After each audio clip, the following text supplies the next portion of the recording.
Hi there, Henry from 911 Virgin, Porsche People in Uxbridge. Welcome to another video.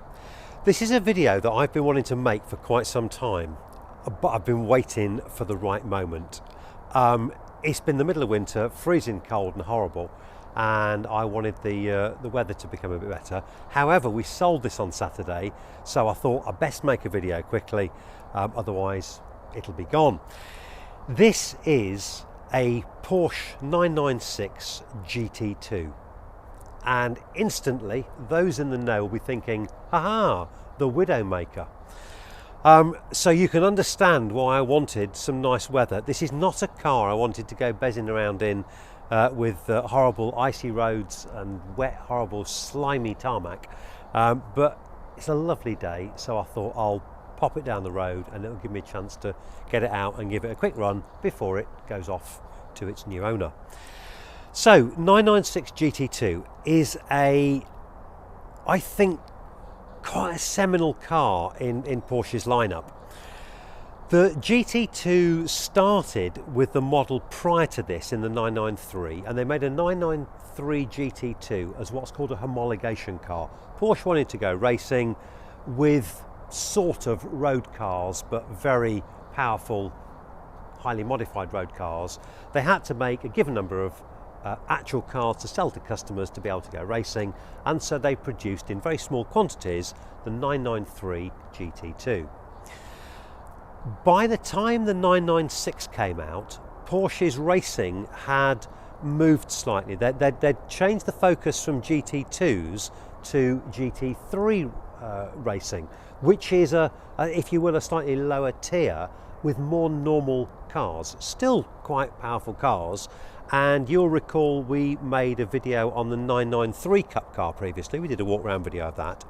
So their racing cars focused on the 996 GT3.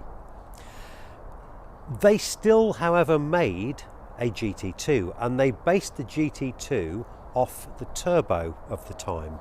So the 996 turbo is a great car. I owned one and sold it quite recently actually, for about 13 years. I thought I'd had it for about 4 or 5 years. Check the logbook, turns out I've had it for 13 years. And I kept it for that long for a number of reasons, mostly because I'm a very mean man and I don't like losing money on cars. So the longer you keep it, the less money you lose, and so I held on to it. But also because it's quite a capable car. 996 Turbo is a quick car. It's a great platform, very well balanced, everyday usable, but by the same token you put your foot down, and when I first got it you're a little bit wary of it, if you will, because it's quite a powerful car and it feels a sort of slightly bigger car, but then you kind of get used to it, and in the end you're slinging it around and having quite a bit of fun in it. The GT2, Porsche said, okay, how can we make the turbo better, more driver focused, shall I say? And so what Porsche did is they took a 996 turbo, and the main thing they did is they made it two-wheel drive, not four-wheel drive. And a couple of benefits that had. The first benefit is it saved some weight, so it saved about 100 kilos on the turbo. But also, because the front wheels were no longer driven, only the rear wheels were driven, it tends to sharpen up the front end a bit. When you have driven wheels, the steering tends to be less sharp, a little bit softer in terms of you get maybe more understeer on a driven wheel front end. But the GT2 is only rear wheel drive, and they also lowered the suspension a bit compared to the turbo and made it a bit stiffer. They saved some weight in other areas as well. Little things. Funny thing on a GT2, I don't know if you can hear that. It's quite a hollow noise. So they took some of the soundproofing out, and even when you're talking in a GT2, you almost can hear your voice reverberating slightly as it sort of echoes on the kind of the interior without the soundproofing in. So the GT2 was a bit of a monster really, because they also increased the power over the 996 turbo. So a 996 turbo standard is I think 420-ish horsepower. You could buy a thing called an X50, which was a power upgrade, gave you about 30 horsepower, took you up to 450 horsepower. The GT2, when it was launched, was 460 something. I don't know, 464, 7, 8, something around there.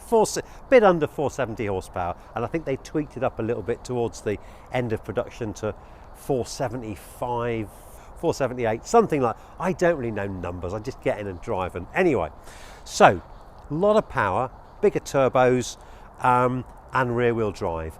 And there lies the moniker of the Widowmaker, because if you drive this car normally, and it is genuinely an everyday usable car, so for a sort of supercar, it's you can get in it, use it every single day. Have to warm the gearbox up a little bit when you go out in them just to make it change nicely, but it's totally manageable. But because it's rear-wheel drive, if you put the power down too hard, maybe mid-corner, it's possible to break the back end away. And so you do just have to watch out for it. It's a powerful car, and Porsche didn't put any sort of nanny electronics on it. They said, that's the car, it's a sharp scalpel, you can cut yourself, it's down to you, be sensible. And there's not many people on manufacturers that will do that. At the time this came out, particularly kind of Japanese cars, there were some very sort of capable Japanese cars, but the electronics were all interfering with you, and they were stopping things happening, and they were making you maybe more of a hero than you really were. You thought you were a fantastic driver, but actually it's just the electronics. But with this thing, it's like that when you were a kid and you made a go-kart. I remember making a go-kart, and I had some pram wheels, and it was a little Duckham's oil metal tin from an engine bonnet, and a little bit of a seat, and there was nothing there to help me. If I went down a hill that was too steep and I turned and nothing happened, I'd hurt myself, and you graze your arms and stuff. And it's kind of the same with this. Porsche is saying, okay, it's our technology, it's quick, it drives well, very predictable, and it's not going to do anything that's untoward. If you understand and you know how to drive 911s, you kind of carry the speed into the corner, and then you come off and sort of feed the power in as you're going around the corner, and if that's all second nature, this will do exactly what you expect it to do. But beware, it's powerful, it's only two-wheel drive at the back end, and so you could get yourself into trouble. This particular car has had quite an interesting owner, a guy called Chris Harris, Monkey Boy Harris. He's a motoring journalist, these days better known for the guy, or one of the guys, that presents on Top Gear. He's the less tall guy with not a lot of hair, but actually a very nice chap, and a very knowledgeable chap when it comes to cars, and a sort of a genuine car enthusiast. And he bought this car for cold hard cash. He gets offered loads and loads of cars to test drive, and so he gets the pick of what's out there. But it's interesting that he would choose a car like this to own as his own personal car, and I totally understand why he wanted it, because it is everyday usable. But I think at the time he kind of said or words to the effect of, it's scary enough for those moments when you want to scare yourself a little bit, the car will do it. And there's not many cars that, as I say, have that degree of excitement, and this is one of them. And it's also, you know, to this day still, this is a 2002 car, I think, but still a really, really good looking car. You forget this is, 19 years old now, but it's a fine looking car. You've got a nice sort of aggressive front end. You've got a lower chin spoiler on there, so that you know, it's going to help pull the front end down. You've got these vents in the top here, which again will allow sort of heat to come out from the various radiators that are behind there. You've also then got the air intakes in the side, which you'll have on the turbo anyway, and then that lovely spoiler, kind of fixed spoiler on there, quite a purposeful looking spoiler, which is quite nice.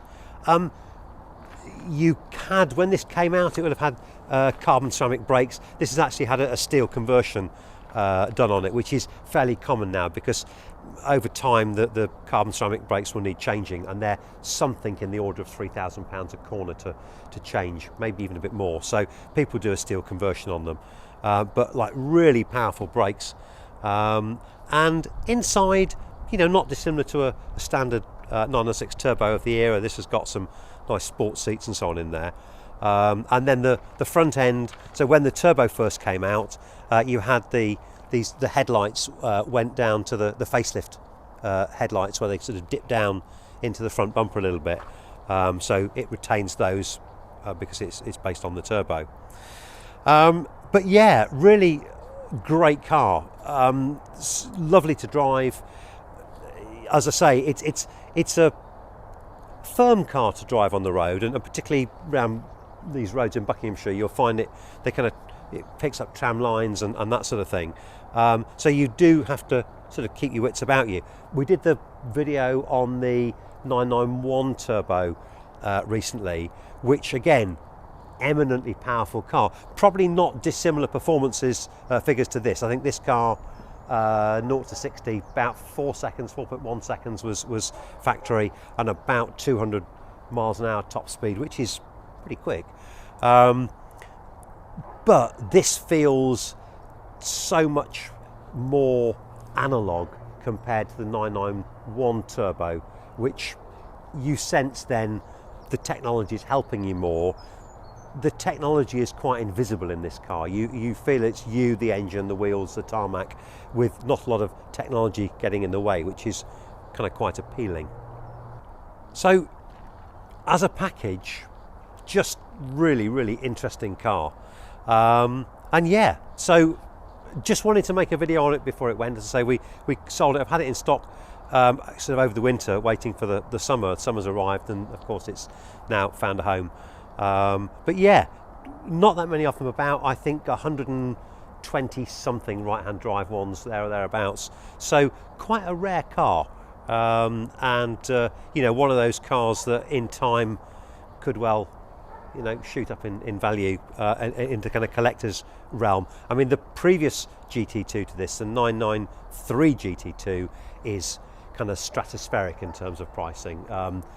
To be fair, I think there was 13 right-hand drive 993 GT2, so tiny numbers. But you know, this is still kind of quite a rare car, but road focused rather than track focused. So this wasn't a homologation car. This was a car which Porsche designed, you know, to be sold and used and driven on the road. But yeah, interesting car. Just wanted to make a quick video on it. So hope you found it useful, and a little sort of aid memoir or a little note about the GT2. I'm Henry, we're 911 Virgin, the Porsche people in Uxbridge. Many thanks for watching. Subscribe, and that way you'll know when new videos come out. And yeah, stay safe, look after yourselves. Goodbye.